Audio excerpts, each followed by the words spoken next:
哈喽，大家好，我是马丁。今天来介绍一个婚介骗局。故事发生在2019年下半年，40岁的单身汉老李因为工作需要来到越南胡志明市。刚来不久，他就以开玩笑的方式请求一个叫阿雪的本地女人给他介绍老婆。那么这个阿雪是谁？老李又是怎么认识她的呢？来越南工作或旅游的外国人都有换会的需求，而这个阿雪就是做换会服务的，而且会讲中文。老李找他换过2次钱，所以就熟络了起来。虽然只是一句玩笑话，但是2天后，阿雪给老李来了电话，告诉他有一个19岁的女孩子是单亲家庭，问老李有没有兴趣去了解一下。听了这个年龄后老李确实有点心动了，因为这样的好事在国内几乎是不可能的，除非你是土豪，而老李只是一个普通的打工仔，所以他欣然答应了。通过阿雪的安排，双方约定2天后在胡志明就义郡的一家本地餐厅见面。为了此次见面，老李还专门去买了一身新衣服。2天后，老李带着同事老高准时赴约，对方已经在一个包厢内恭候多时。当老李和老高推开包厢的房门时，眼前的阵仗吓了他们一跳。对方来了5个人，全部都是女性，除了那个女孩子和她母亲以外，另外3个都是他们的亲戚和朋友，其中包括一个翻译。这顿时让老李有了一丝警惕，因为对方的安排实在是太周到了，除了有亲友团之外，居然连翻译也安排了。但是很快，老李的警惕心就被眼前这个女孩子的美貌所打消了。这个女孩子身材高挑，皮肤白皙，而且化着一抹淡妆，显得非常的文雅。仅仅才看了一眼，老李的心就已经被这个女孩子的美貌所俘获了。简单的寒暄之后，双方点了餐，边吃边聊，气氛相当的融洽。母女俩一直用眼睛打量着老李，而且面带满意的微笑。这一幕让老李心花怒放，感觉美梦就要成真了。聊了才半个小时，老李就接到一通电话，是公司打来的，告诉他有急事需要他和老高马上去处理。老李这个时候很纠结，因为才刚刚出现了半个小时，如果这个时候离开会让对方感觉到不太礼貌，而且他担心可能会因此而毁了这桩美事。但是公事紧急，不去不行。所以老李在给对方解释了原因以后，约了2天后再次见面商谈细节。2天后，老李还是带着老高一起来到同样的地方赴约。这次对方是4个人，除了母女俩之外，其他人都变了，连翻译也换人。这个时候老李和老高又有了一丝警惕心，因为感觉对方太专业了，居然每次都可以请到不同的翻译。但是在这个女孩子的美貌面前，他们的警惕心也就维持了几秒钟而已，很快就进入了和谐的聊天之中。这个时候那个翻译提出了他们的条件，也就是彩礼需要8万块钱人民币。这个金额确实吓到了老李，因为以他的了解，以前有很多人过来买老婆，顶多也只需要3、5万，为什么他们就狮子大开口要8万块呢？这个时候老李情不自禁地抛出了一个疑问句：有这么多吗？然后这个翻译就对母女俩嘀咕了几句，母女俩的脸色瞬间阴沉了下来，现场的氛围一时间陷入一种尴尬之中。老李这个时候回过神来，因为他很害怕这个事情就这样黄了，所以立马连续抛出几个 OK。 这个时候对方的脸色才好转一点，现场的气氛也缓和了许多。然后他们提出的条件就是在1周之内准备1半的定金，也就是4万块钱人民币，然后这个事情就可以定下来。老李这时的心情有点复杂，一面是对面前的美色欲罢不能，一面又担心自己会陷入一个骗局，所以他的回答也不是那么干脆。他告诉对方给他1天的时间考虑一下。听到老李这个回答，母女俩的脸色又阴沉了下来。老李这是非常的担心这个事情就这么黄了，所以赶紧又改口了，很勉强的答应了。在回家的路上，老李的心里一直忐忑不安，一个是担心这么年轻貌美的女孩飞走了，一个是担心自己会陷入一个骗局。回到家后，老李洗了个澡，就躺在床上一直在回味今天的晚餐，回想一下看看自己有什么表现的不好的地方。当然脑子里面出现的更多的就是那个女孩子的美貌。就是这个时候，老李收到一条短信，是那个翻译发过来的。他告诉老李阿娥的家人觉得你不太合适，所以你不要再联系他们了。这里说的阿娥就是那个女孩子的名字。这条短信呢，对于老李来说简直是一个晴天霹雳。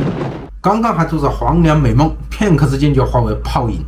郁闷了2天的老李突然收到了阿娥发过来的短信。阿娥告诉他，其实我还是挺喜欢你的，只是我的母亲有一点难搞。这个时候老李的心里又开花了，他迫不及待地问阿娥如何才能让你的母亲同意。阿娥告诉他，你先付点定金，表示一下你的诚意，然后我就可以去说服我母亲。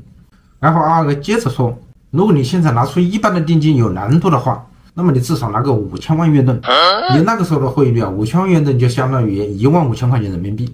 这个时候的老李是完全没有任何戒心了，因为他想啊，如果对方存心骗他的话，不可能拒绝他一次，所以他欣然的接受了这个条件，然后又开始做他的美梦。2天之后，老李带着5000万越盾的现金前去赴约，这次他是一个人去的，因为他害怕如果同事知道会阻止他。见面地点还是以前吃饭的那个餐厅。这次老李比对方来的早一点，所以他就坐在大厅里面等。大概半小时后，阿娥给他发来了短信，告诉他进去包间，不要在大厅里面。这次阿娥也是一个人过来的，2个人单独见面啊，老李感觉非常的舒服。但是阿娥的第一句话就是问老李钱带来了吗？老李从包里拿出他的现金放在桌子上面，阿娥用余光打量了这个袋子几秒钟，然后问老李这里面是多少钱？老李说5000万，一边说着一边打开袋子。当现金露出来的时候，老李发现阿娥的眼中闪出了一丝绿光，但这并没有让老李感到警觉，因为他当时所想的是这个女孩子可能从来没见过这么多现金。后来阿娥的一席话让老李彻底的陷入到了美梦之中，他完全没有意识到自己已经开始陷入了一个骗局。那么到底阿娥跟他说什么了呢？阿娥告诉他，既然你已经把钱带来了，那么我现在就是你的人了。接下来就直接问老李，你想跟我去酒店吗？这突如其来的美事让老李愣住了，这样的美事怎么会发生在他的身上呢？而且还来得这么突然。但是很快他就回过神来，而且有点意识到这很有可能会是一个骗局。以前在电视上面看到过的仙人跳的场景浮现在他的脑海里，但是侥幸心理和美色的诱惑还是占了上风。吃完饭后，2人骑着摩托车来到了附近一家私人开的宾馆。这个女孩子去前台登记的时候是相当的熟练，应该是这里的常客了。看到这一幕啊，老李心里又有了一丝警戒。但是来都来了，老李侥幸的认为像仙人跳这种事情应该不会发生在他的身上吧。他们开了个3楼的房间，进了房间以后啊，2个人就坐在床上开始聊天。这时的这个女孩子就表现得有点急切了，她催促老李先去洗澡。这时浮现在老李脑海里面的又是仙人跳3个字，怎么感觉这个情形和以前在视频中看到过的一模一样呢？但是这个女孩子强烈要求，老李又怕拒绝了以后会惹到她不开心，所以就按照指示独自进了洗澡间。就在老李刚脱完衣服的时候，就听见哐当一声关门的声音。这个时候老李似乎意识到自己担心的事情已经发生了，所以他围着浴巾赶紧冲出去，发现房间里面已经没人了，而且桌上的钱袋子也消失了。这个时候老李瘫坐在床上，点起了一支烟，因为他知道如果等他穿好衣服是不可能再追上的，而且他也不想就围着个浴巾冲到大街上面去。这个事情让老李犹豫了好长一段时间，花了5000万越南盾，连手都没碰一下。现在的老李才彻底的回过神来，原来这件事情从头到尾就是一个骗局。尽管他也怀疑过很多次，但最终还是被侥幸心理和美色的诱惑给拖了进去。下面来分析一下这类骗局的几个显著的特征。我觉得主要有以下6个特征。第一个就是女方通常都是年轻貌美，她们的美貌足以吸引大多数的男性，让人欲罢不能，就算在持有怀疑的情况下还是会陷入进去。第二个特征就是他们在见面的时候安排亲友团，让你放松警惕，让人感觉他们是很认真的来相亲的。第3个特征就是他们的安排很周到，就像这次老李的故事中，他们2次的见面都安排了翻译，让双方的沟通没有障碍。第4个特征，他们不会让你知道他们的家庭地址。第5个特征，他们很善于抓住心理，在观察到你被美色所吸引了以后，他们会有一些合理的理由来拒绝你，给你造成一种真实感，让你放松警惕。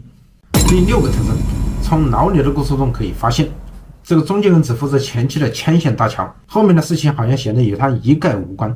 就算到最后老李去找他，也没有任何的证据。当然了，我归纳的这些特征可能也不太全面，如果大家有更多的信息，可以在评论区分享一下。所以真心的越南找老婆的朋友，请避开这类骗局，尽量不要让不太熟悉的人给你介绍。另外还记住一点，天上掉馅饼的美事不是人人都可以碰到的。好了，今天的分享就到这里了，感谢大家的观看。如果喜欢请点赞关注一下，我们下期再见，拜拜。